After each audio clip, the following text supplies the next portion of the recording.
Well, hello everyone. Welcome to Star Education to learn the all concepts of science. Myself Brijesh Dubey, and today we are studying NCERT syllabus from class 8 biology. That is chapter number 1 crop production and management. So इस chapter का यह second lecture है. First lecture already upload हो चुका है. अगर किसी ने भी नहीं देखा है तो यहाँ ऊपर दिए आई बटन पर क्लिक करके आप फर्स्ट लेक्चर देख सकते हैं, या आप डिस्क्रिप्शन बॉक्स में जाकर के लिंक ओपन करके भी लेक्चर को आप देख सकते हैं. जैसा कि आप सभी जानते हैं, हम जैसे चैप्टर पे लेक्चर में आगे बढ़ते हैं तो हम देखते हैं कि प्रीवियस लेक्चर के अंदर में हमने क्या स्टडी किया था. तो प्रीवियस लेक्चर में हमने इंट्रोडक्शन देखा था. इंट्रोडक्शन में हमने क्या देखा था? तो इंट्रोडक्शन में हमने देखा था क्रॉप किसे कहते हैं, उसकी डेफिनेशन देखी थी. उसके बाद में हमने क्रॉप के टाइप्स देखे थे. बुक में हमको मेनली 2 टाइप्स ही दिए हुए हैं, लेकिन हमने 3 टाइप्स देखे थे. ठीक है, और उन 3 टाइप्स के हमने वहां पर एग्जांपल्स भी देखे थे. वो 3 टाइप्स के एग्जांपल कौन कौन से हैं. ठीक है, सो अभी हम यहाँ पर थोड़ा आगे बढ़ रहे हैं. मतलब अभी हमने देखा कि फार्मिंग क्या होती है. अब हम धीरे धीरे उस फार्मिंग की तरफ चल रहे हैं कि फार्मिंग किस तरीके से, खेती किस तरीके से की जाती है, उस पर हम आगे बढ़ रहे हैं. ठीक है, तो अगर आपको स्टडी करना अच्छा लगता है, पढ़ना अच्छा लगता है, तो चैनल को आप हमारे सब्सक्राइब जरूर करें अगर नए हैं तो, और वीडियो को लाइक शेयर और कमेंट जरूर करें अगर आपको कुछ भी क्वेरी होती है. ठीक है, तो चलिए हम ज्यादा टाइम यहाँ पर वेस्ट नहीं करते हैं, हम चलते हैं आगे की तरफ. आगे देखते हैं क्या क्या होता है. सो चलिए नेक्स्ट जो हमारा टॉपिक है दैट इज एग्रीकल्चर प्रैक्टिसेस. तो एग्रीकल्चर यानी क्या होता है? तो साइंटिफिक तरीके से खेती करना या खेती करना, दैट इज एग्रीकल्चरल. ठीक है, अब उसके अंदर कई सारी चीजें इन्वॉल्व होती हैं, कई सारी एक्टिविटीज करनी पड़ती है, तो उनको हम क्या कहते हैं? एग्रीकल्चर प्रैक्टिसेस कहते हैं. ठीक है, तो उन्हीं में से मेनली 7 टाइप की प्रैक्टिसेस होती हैं, तो उन्हीं को हम अभी देखेंगे. पहले हाइलाइट्स देखेंगे उसकी, उसके बाद में हम 1 बाय 1 उसको डीप में स्टडी करेंगे. ठीक है, now various task performed by farmer for crop production are term as agriculture practices. तो कई सारे ऐसे टास्क होते हैं जो फार्मर को करने पड़ते हैं एग्रीकल्चर खेती के अंदर में. सो इन्हीं को हम एग्रीकल्चर प्रैक्टिसेस कहते हैं. ठीक है, सो ये मेनली कितने टाइप की हैं? ये मेनली 7 टाइप हैं प्रैक्टिसेस इसके अंदर में. तो उनको हम देखते हैं 1 बाय 1 क्या है वो. सो फर्स्ट प्रैक्टिस अगर हम देखें तो प्रिपरेशन ऑफ सॉइल. पहली क्या है? प्रिपरेशन ऑफ सॉइल, जमीन को तैयार रेडी करना उसको. सो वो कैसे होता है? To loose and turn the soil. Soil को लूज करना, ठीक है, और उसको टर्न करना, उलट सुलट करना. ओके, तो पहला जो स्टेप होता है वो ये होता है एग्रीकल्चर के अंदर. पहले तो जमीन अच्छी की जाती है, उसको टर्न किया जाता है एंड उसको थोड़ा स्मूथ किया जाता है ताकि उसमें एयर जो है आ जा सके. अभी हम यहाँ हाईलाइट्स देख रहे हैं, हम डीप में भी सभी को देखेंगे. ठीक है, सेकंड पॉइंट जो है वो सोइंग. तो सोइंग क्या है? Planting of seeds of crop in soil. तो क्रॉप के सीड को प्लांटिंग करना सॉइल के अंदर, जमीन के अंदर में किस तरीके से लगाते हैं, लगाना, तो ये होता है सोइंग. ना एडिंग मैन्योर एंड फर्टिलाइजर्स. तो मैन्योर और फर्टिलाइजर्स एड करना, ये थर्ड हमारा पॉइंट है. सो इसको कैसे समझ सकते हैं हम? So adding nutrients to soil for growth and development of plants. तो सॉइल के अंदर में न्यूट्रिएंट्स ऐड करना. न्यूट्रिएंट्स क्यों ऐड करते हैं? ताकि जो क्रॉप हमने वहां पर लगाया, जो सीड लगाया, उसकी ग्रोथ अच्छे से हो. राइट, इसके लिए उसके अंदर हम न्यूट्रिएंट्स ऐड करते हैं. लाइक हम भी फूड क्यों इनटेक करते हैं? बिकॉज हमारी ग्रोथ के लिए, सर्वाइवल के लिए. राइट, सो उनको भी उसी तरीके से ग्रोथ करनी होती है. अगर उसमें हम मैन्योर्स और फर्टिलाइजर्स अच्छे से उसमें हम ऐड करेंगे, ठीक है, तो क्या होगा? उनकी ग्रोथ बहुत ही अच्छे से होगी और जो प्रोडक्शन है वो भी काफी अच्छा होगा. 4th पॉइंट देखते हैं, इरिगेशन. इरिगेशन क्या है? Supplying water to plant at regular intervals.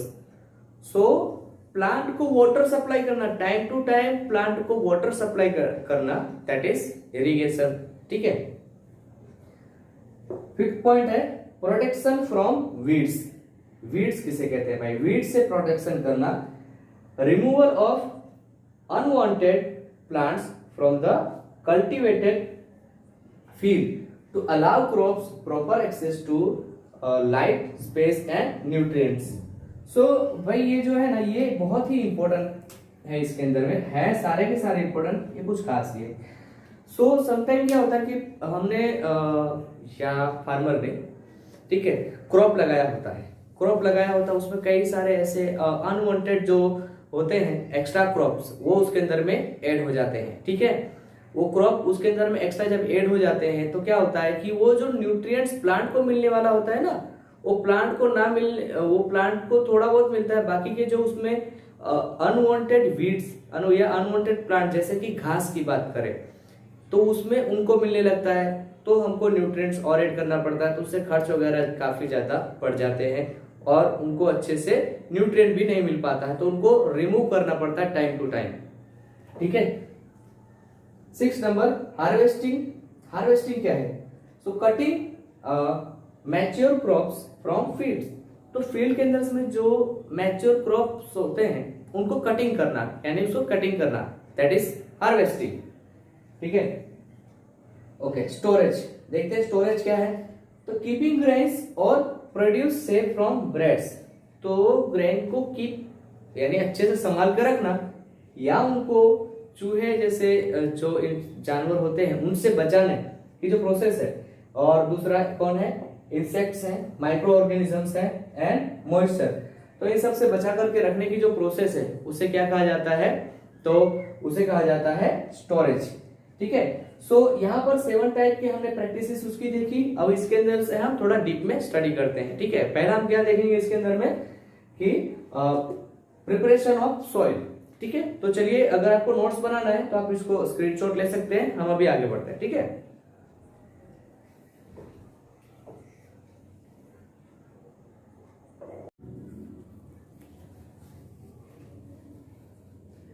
Okay, तो अभी हम आगे बढ़ते हैं, देखते हैं कि प्रिपरेशन ऑफ सॉइल किस तरीके से होती है, सॉइल का प्रिपरेशन किस तरीके से किया जाता है वो देखते हैं। सो ये रिमेंबर रखना है कि ये फर्स्ट स्टेप है, ठीक है।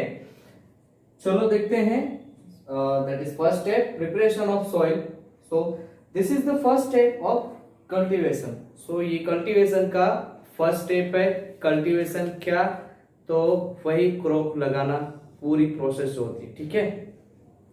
नाउ सेकंड पॉइंट देखते हैं, this is done by loosening and turning the soil. ये किस तरीके से किया जाता है? तो सॉइल को लूज करके और उससे टर्न करके ये प्रोसेस पूरी की जाती है।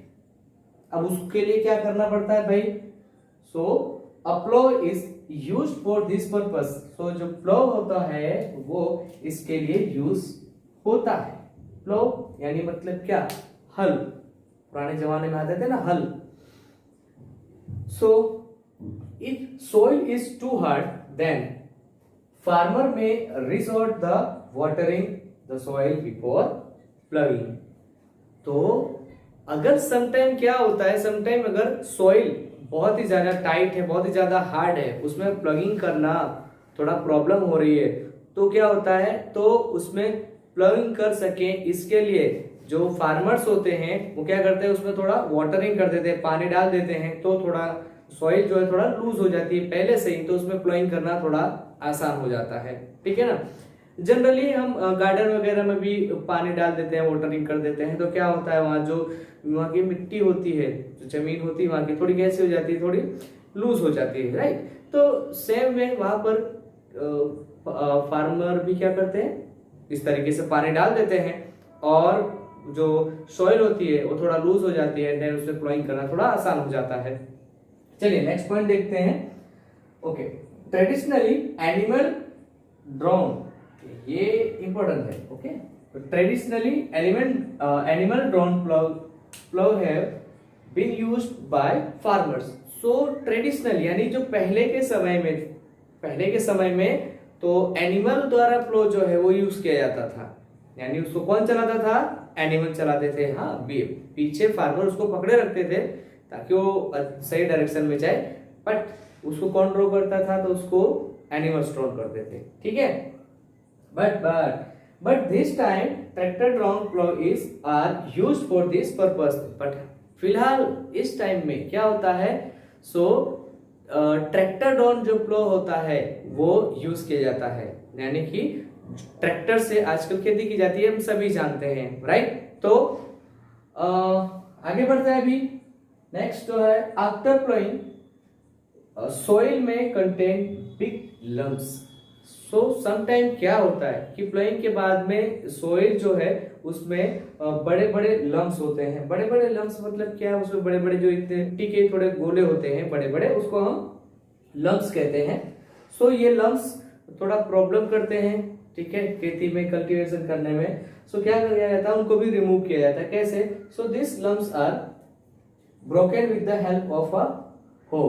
तो इसका उसको भी किससे, हो से उसको रिमूव किया जाता है, उसको भी दूर किया जाता है। तो हो क्या होता है, तो जो मेनली जो कुदाली वगैरह जो होती है यूज की जाती है, तो उसे हो कहा जाता है। अभी तो ट्रैक्टर में ही इस तरीके से कई सारी ऐसे उसमें मशीनरीज ऐड हो गई हैं कि उसके अंदर बिल्कुल भी लम्प्स रहते ही नहीं है। एक तरफ वो प्लोइंग होती जाती है और दूसरी तरफ जो उसमें जो लम्प्स निकलते हैं वो क्या होते हैं, वो टूटते जाते हैं, ब्रेक डाउन होते जाते हैं। तो प्रॉब्लम होती ही नहीं है, एक ही बार में सारा काम हो जाता है।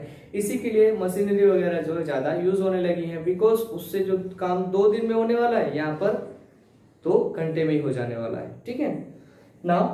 तो इम्पोर्टेंस देख लेते हैं इसका। इम्पोर्टेंस क्या है, ऐसा करने से क्या फायदे होते हैं। नहीं तो डायरेक्ट ही नहीं कल्टीवेट कर दे, सीड्स डाल दे उसमें। ओके, इट मेक सोइल एरी। ये क्या करता है, सोइल को एरी बनाता है। ऐसा करने से सोइल के अंदर में एयर आ सकती है और जा भी सकती है। तो एयर आने जाने से क्या मतलब है भाई तो ये 6 स्टैंडर्ड से हम स्टडी करते आ रहे हैं इसके बारे में कि अगर सीड है तो उसको जर्मिनेशन के लिए क्या चाहिए होता है, तो सनलाइट चाहिए, वाटर चाहिए और क्या चाहिए, एयर चाहिए। मिनरल तो चाहिए ही, बट प्राइमरी बेस पे इतना तो उसको चाहिए ही ना।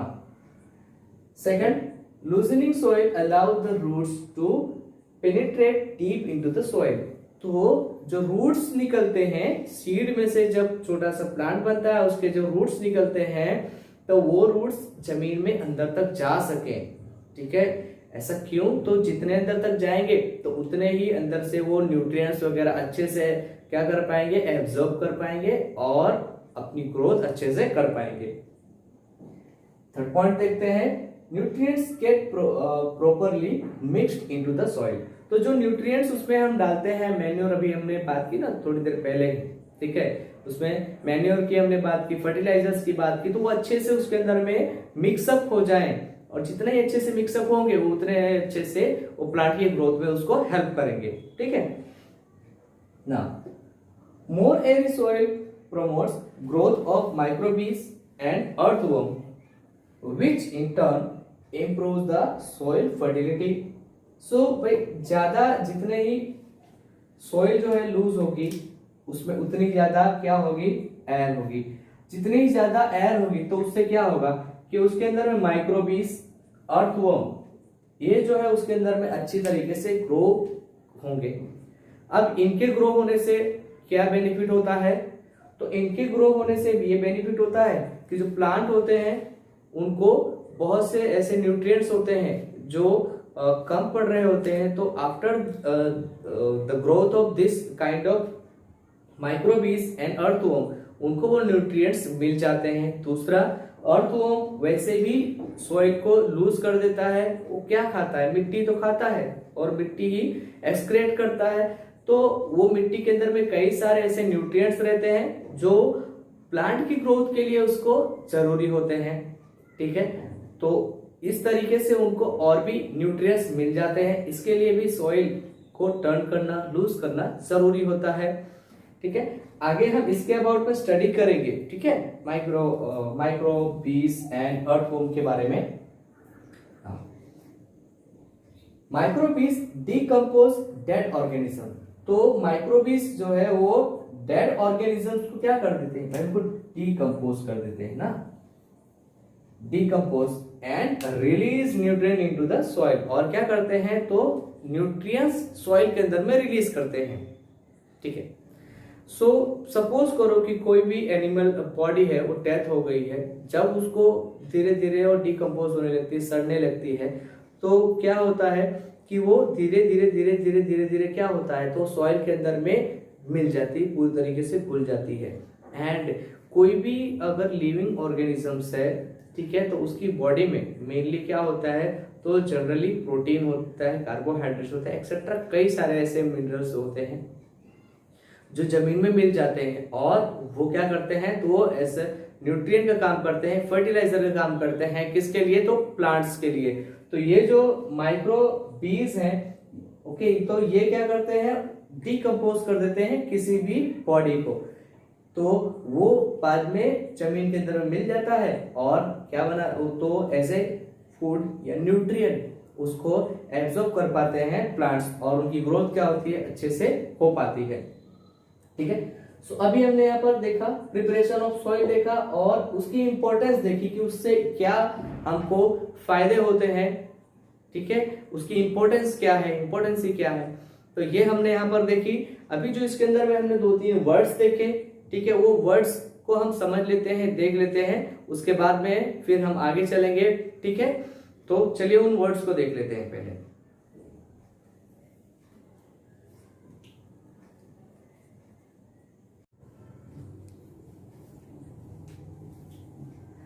ओके डियर स्टूडेंट्स, तो अभी जैसे हमने इसके अंदर में बात किया, हो की बात की, प्लग की बात की, तो वो प्लो और ये हो कैसे होते हैं, तो इसको हम थोड़ा स्टडी कर लेते हैं और देखते हैं वो क्या वर्क करते हैं, किस तरीके से वर्क करते हैं, है ना। अगर उसको हम देखेंगे तो और अच्छे समझ पाएंगे। मैं यही कहता हूँ कि वीडियो को पूरा देखो, क्योंकि अगर कुछ देखोगे तभी तो उसके बारे में समझ पाओगे, जान पाओगे, है ना। ताजमहल देखे होंगे तभी तो बता पाएंगे कि ताजमहल ऐसा है, तो उसी हिसाब से यहाँ पर इसको देख लेते हैं कि हो कैसा होता है और प्लो कैसा होता है। सो यहाँ पर मैंने प्लो की फिगर ड्रॉ करके रखी हुई है अच्छे से। नाउ पहले इसको लर्न करते हैं, फिर फिगर पे जाते हैं। ठीक है, now tool use for ploughing, तो किस यूज में आता है, तो ये प्लोइंग के यूज में आता है। It is made of iron और वुड, या दोनों से मिला करके बना हुआ होता है। पहले जो बहुत ट्रेडिशनली बनता था तो वो ओनली वुड का ही बना रहता था, फिर धीरे धीरे जैसे जैसे थोड़ा मॉडिफिकेशन आता गया, जो थोड़ी छानबीन खोजबीन बढ़ती गई, तो उसी हिसाब से थोड़ा उसमें फिर आयरन यूज होने लगा, बिकॉज जो वुड होता है वो ब्रेक डाउन हो जाता है, टूट जाता है ना। It is pulled by a pair of animals like ox, horses and camel. तो ऐसे एनिमल्स, इनको उनसे पुल किया जाता है या उनसे खिंचवाया जाता है, जैसे कि ऑक्सेस होते हैं, या अगर हम बात करें हॉर्सेस होते हैं, कैमल। तो मेनली ऑक्सेस का यूज ज्यादा किया जाता है।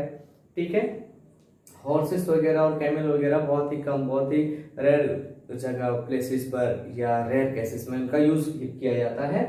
बाकी ऑक्सेस जो होते हैं वो बड़े शांत मिजाज होते हैं, वो कि मैं सारा काम कर लूंगा, तो सारा काम कर पाते हैं। ठीक है, and operated by the farmer through the handle, और फार्मर से उनको क्या किया जाता है, ऑपरेट किया जाता है हैंडल के थ्रू ना।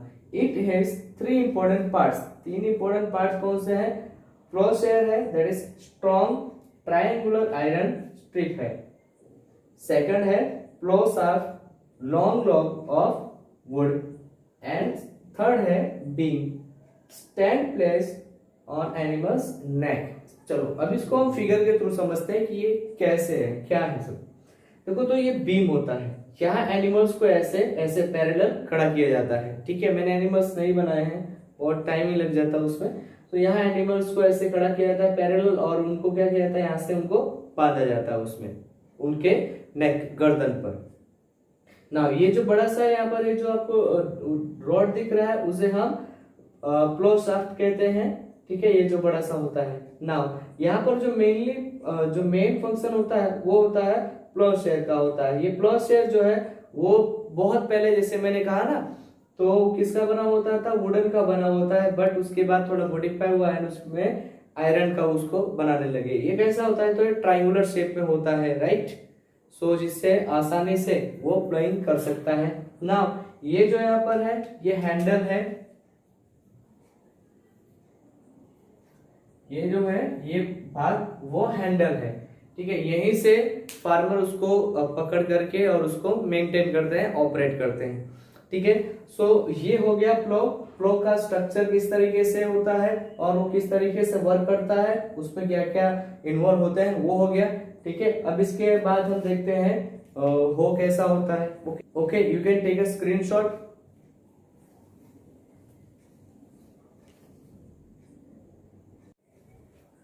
ओके डियर स्टूडेंट्स, तो अभी हम नेक्स्ट जो टूल है उसके ऊपर चलते हैं।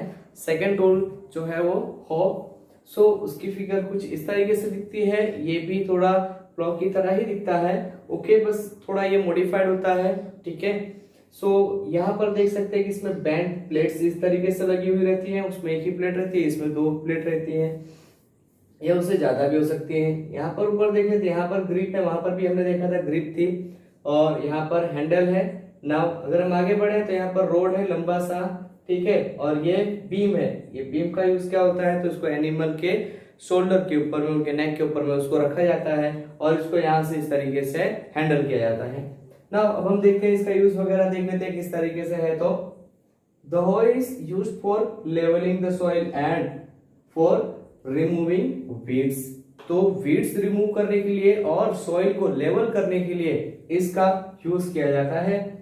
इट मेड ऑफ आयरन और वुड, ये आयरन का या फिर वुड का या दोनों का ही बना हुआ होता है। It is a long beam with a handle, तो इसमें हम देख सकते हैं इसमें एक लॉन्ग बीम होती है, ओके, और उसमें हैंडल भी होता है। इन द आयरन हो a sharp blade is fixed on one end। so हम देख सकते हैं अगर आयरन हो होगा तो क्या होगा, तो उसमें शार्प ब्लेड्स होंगी जो एक साइड पे उसमें फिक्स्ड होंगी। तो यहाँ पर देख सकते हैं यहाँ पर प्लेट्स जो है ये आयरन की वो कैसे वहां पर एकदम फिक्स की हुई रहती हैं। A hoe is pulled by animals but sometimes it is pulled by tractor as well। so ये जो हो होता है ये मेनली एनिमल्स से इसको पुल किया जाता है, बट कभी कभी ऐसा होता है कि अगर एनिमल्स नहीं है या ज्यादा वर्क है तो ट्रैक्टर से भी इसको वर्क करवाया जाता है, ट्रैक्टर का भी यूज किया जाता है। ओके, सो नाउ भी जो लास्ट जो हमारा इसमें बचा हुआ है थर्ड है वो देख लेते हैं कि थर्ड टूल है वो कैसा है और क्या है। ठीक है,